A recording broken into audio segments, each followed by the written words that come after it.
All right, here's something a lot of people tell me. They say, well, you know what, James? I tried the whole Christianity thing, and it really doesn't work. I mean, I really did try to give it an honest go. Like, I really did everything that they say you're supposed to do. I went to the Lord. I said, come into my heart.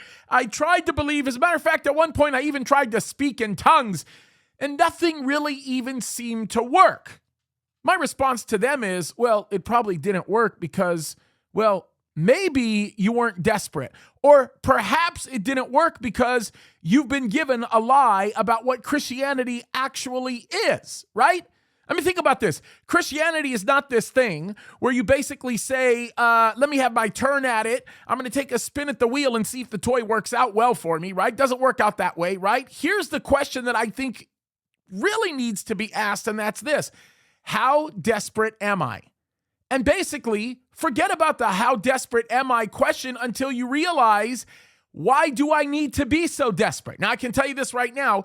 We all need to be desperate. And the reason why we need to be desperate is because whether or not we realize it, without Christ, we're going to hell. Why? Because the only way to go to heaven is to fulfill the law of God perfectly. And that is not within our purview.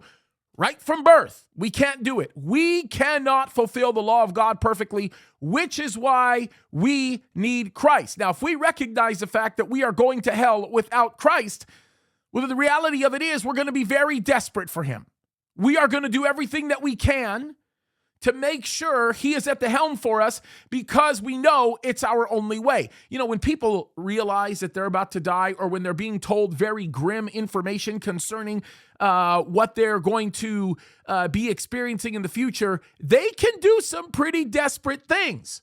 You're told you have cancer, chemo's a pretty desperate action to take, but it can save your life. And the reality of it is, I don't think that any of us ever completely realize how desperate our situation is. And until we realize how desperate our situation is, we will not see what the benefits are from trusting in God. Because the reality of it is, how in the world are we going to lean heavily on God when we don't think we need to lean heavily on God? I mean, think about it. Look, you might say, oh, I tried that Jesus thing to see if maybe you can find an extra benefit or some kind of an added thing to you. But the reality of it is, this is all about death and life. And until you realize that, you're never going to fully understand how desperate you really need to be, how desperate you are, and how quickly God can fill that need.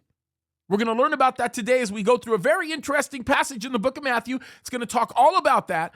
And I think, you guys, that it is something that if you pay attention to, it is going to change your life. We're going to be in Matthew chapter 20 today. We're going to start right at verse 28, and I think it's going to be life-changing, you guys. I think it's going to blow your minds, because understand this.